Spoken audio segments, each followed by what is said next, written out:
Assalamualaikum warahmatullahi wabarakatuh. Waalaikumsalam warahmatullahi wabarakatuh. Gus mau tanya, bertepatan peringatan Isra Mi'raj Saged basi di cilikaken gede atau lesan jenengan agak jauh dari mic. Ya. Nggih. Ya Gus, bertepatan dengan Isra Mi'raj yang intinya kita diperintahkan atau diwajibkan sholat 5 waktu. Perintah sholat itu yang pertama kan diperintahkan 50 waktu. Nggih. Akhirnya jadi 5 waktu. Kenapa Allah kok nggak langsung diperintahkan langsung 5 waktu saja? Kok melalui 50 waktu dulu atau proses? Itu yang pertama Gus ya. Begitu nggih. Ya. Yang kedua, bagaimana caranya sholat bisa khusyuk? Karena sholat termasuk istilah wajib. Yang kedua. Terus yang ketiga,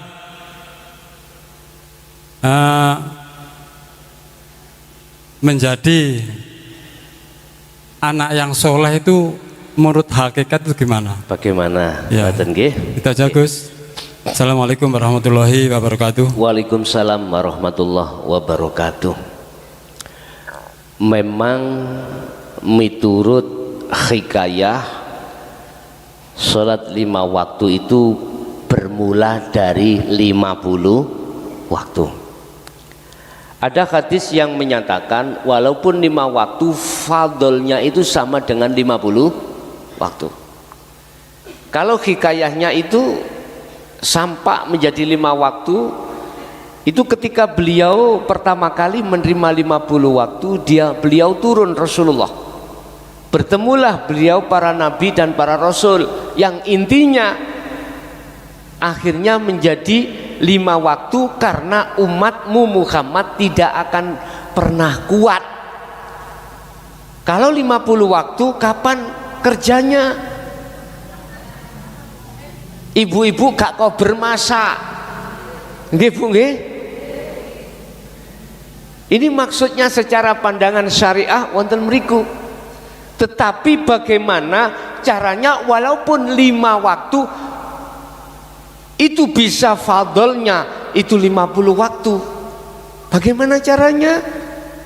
Mohon maaf, inilah topik saya hadir di Malang ini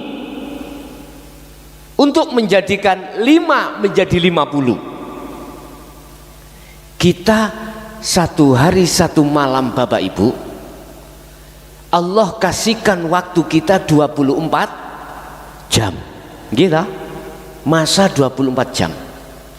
Tapi Allah mengapa satu sisi bersumpah wal asri innal insana lafi husrin, demi masa waktu.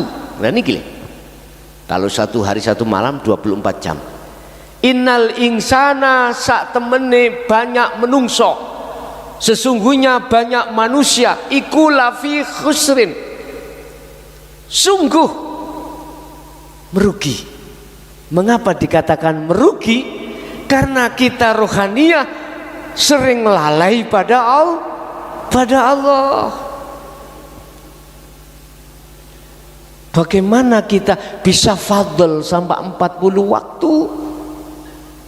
Kalau kita total 50 waktu, kita dihadapkan Allah berbagai macam aktivitas Pak Bu. Secara jasmani tidak hanya sholat 5 waktu aja. Kita kadang dihadapkan Allah kerja, aktivitas apapun. Kalau di total jenderal 50 waktu dalam 1 hari 1 malam.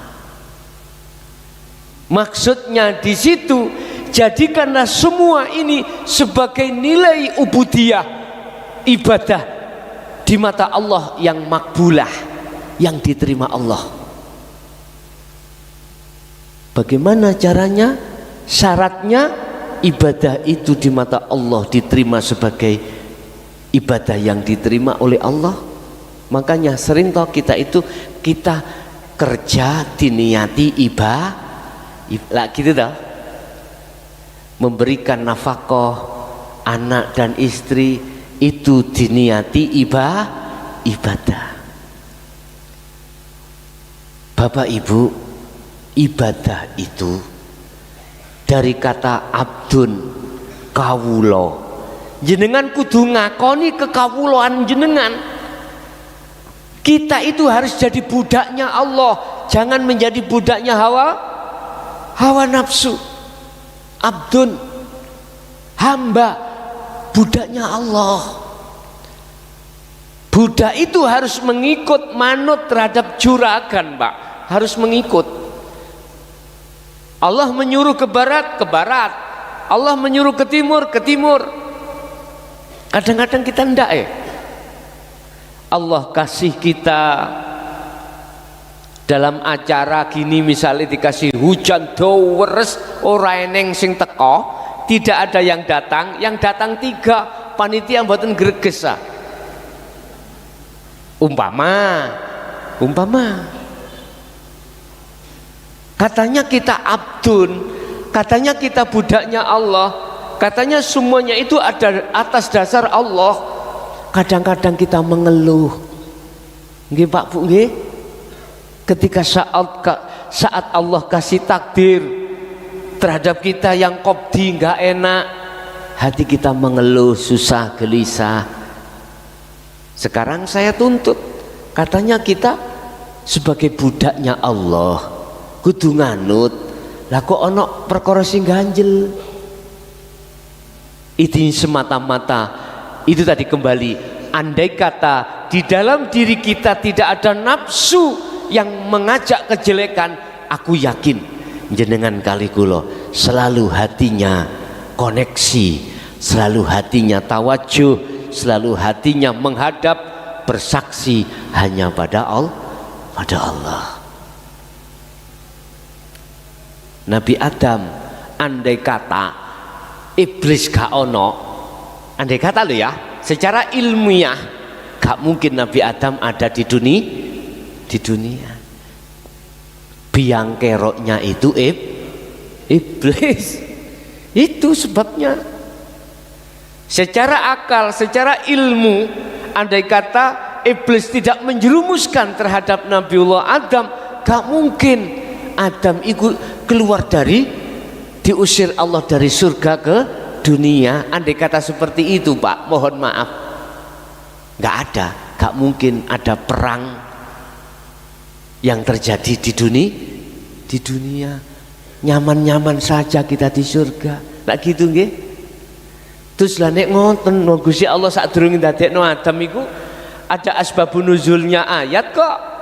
Wa idz qala lil malaikati inni ja'ilum fil ardi khalifah. Allah merencanakan bagaimana Adam iki bisa keluar dari surga. Wala taqrabah hadhihi sajarah. Disetting oleh Allah. Adam, kau pingin ada di surga selama-lamanya? Siap, nggih. Satu syaratnya, wala taqrabah hadhihi sajarah. Jangan kau dekati pohon itu. Karena pohon itu akan berbuah, namanya buah khuldi. Kalau kau mendekat, pasti kau kepingin. Jikalau kau kepingin, pasti mencari, berupaya untuk mendapatkan. Kalau sudah mendapatkan, di situ nanti kau akan terus kesengsem sampai-sampai kalau bisa jangan berhenti. Akhirnya apa, Pak, yang terjadi? Settingannya Allah, iblis moro. Surat Al-Hijr ayat 39 sampai 42. Surat Al-Hijr ayat 39 sampai 42. Semua Adam dan anak putu Adam, iblis itu sudah minta kontrak terhadap Allah, minta izin untuk dijerumuskan, untuk dilalaikan dari Allah. Akhirnya apa yang terjadi? Beliau, nenek moyang kita, mbah buyut kita, Adam alaihissalam, lupa atas pesan Allah. Apa pesannya? Jangan mendekat kau di pohon itu. Akhirnya apa, Pak? Mendekat badan. Akhirnya makan badan. Al-Quran mengkisahkan terjadilah Nabi Adam itu memakan buah khuldi.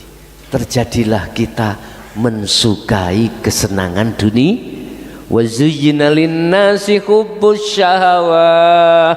Nah ini kita dihadapkan kesenangan dunia sebagai ujian yang dibawa oleh nafsu dalam diri kita. Akhirnya ruhaniyah kita telah memakan kesenangan dunia itu. Wis, iki sejarah, gak usah lok-lokan, gak usah. Sing penting bagaimana kita mutu qoblal maut. Bagaimana kita sebelum mati kita sudah bisa kembali kepada Allah. Itu barometernya sholat. Nek sholate khusyuk mesti isok balik nang Allah kanthi husnul khotimah. Hanya ada di situ Bapak Ibu. Udah. Jadi mengapa menjadi 5 waktu? Alasannya karena memang kita umat Islam gak mampu, umat manusia, untuk menjalankan 50 waktu. Secara hakikat bagaimana? Kita penuhi semua aktivitas itu dengan cara hati selalu ingat pada Allah. Ingat yang bagaimana? Sadar dan menyadari semua apa yang semua apa yang ada gerakan pada diri kita semata-mata karena digerakkan Allah Subhanahu. Itu. Yang kedua, bagaimana kita sholat? Caranya dengan sholat khusyuk. Tadi awal sudah saya jelaskan. Ya, ikuti Rasulullah. Rasulullah pun buatan enten tabi'in as-solihin, para penerusnya. Di belakangnya ada as-solihin.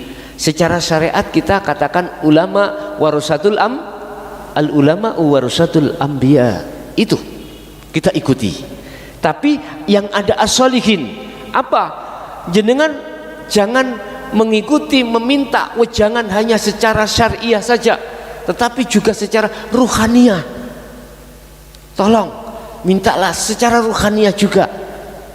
Kalau itu sudah Anda temukan, maka kita akan diberikan kunci, kita akan dibimbing bagaimana cara sholat dengan khusyuk. Otomatis kita diarahkan tentang masalah keiksanan iman, bagaimana supaya ruhaniyah sampai iki betul-betul beriman Allah itu sangat dekat. Itu ada wiridnya Pak, ada yang ketika kholwat uzlah itu ada yang dibaca, ada yang dilakukan. Dengan begitu lama kelamaan nanti akan bisa sendiri pun. Yang terakhir, yang nomor 3 adalah anak soleh. Rasulullah sudah mengatakan idza matabnu adama in qata'ah. Salah satu di antara 3 hal, awwaladin sholihin yada'ullah. Maksudnya anak soleh yang selalu mendoakan Allah. Sebagai penolong kita itu anak soleh yang bagaimana? Udah Bapak Ibu, saya katakan soleh makna secara lughat adalah bagus. Bagus ada 2 pandangan. Bagus di mata manusia, juga bagus di mata Allah. Di mata Allah. Bagus di mata Allah, ruhaniyah sampean selalu makrifat pada Allah. Ruhaniyah sampean selalu ingat pada Allah. Ini juga ada kuncinya Bapak Ibu. Ada kuncinya. Jikalau jenengan menawi kok ya gak penak takok di majelis kados ngeten iki, saged takok lewat WA kula. Nomor WA kula wonten, nomor WA-ne kok nggih lho ora ditulis. Wis sampean tulis ning gone ati sampean 0856 Indosat niki WA 0856 3282 561. Saya mau tanya di majelis umum sungkan. Oke, lewat WA saged. Tetap saya layani. Jujur Pak, selama ini sampai detik ini kami tiap hari 1 kali 24 jam 500 lebih saya melayani pertanyaan-pertanyaan dari umat yang secara nasional bahkan di luar nasional juga. Karena kami mohon maaf live kula niki live langsung niki. Jadi di luar banyak yang mengaji di channel kami Ponpes Jaya Baru. Jadi di luar banyak yang ikut mengaji. Oke. Mungkin itu anak soleh itu adalah tidak hanya bagus di mata manusia, akan tetapi juga bagus di mata Allah. Bagus di mata Allah, sholatnya khusyuk. Itu karena sesungguhnya dengan adanya anak soleh itu bisa akan mengangkat kesalahan-kesalahan orang tua yang telah beliau lakukan. Kesalahan yang terberat itu adalah ya bunayya la tusyrik billahi syai' inna syirka la dzulmun azim. Adalah perbuatan rohaniah kita menyekutukan terhadap Allah. Oke?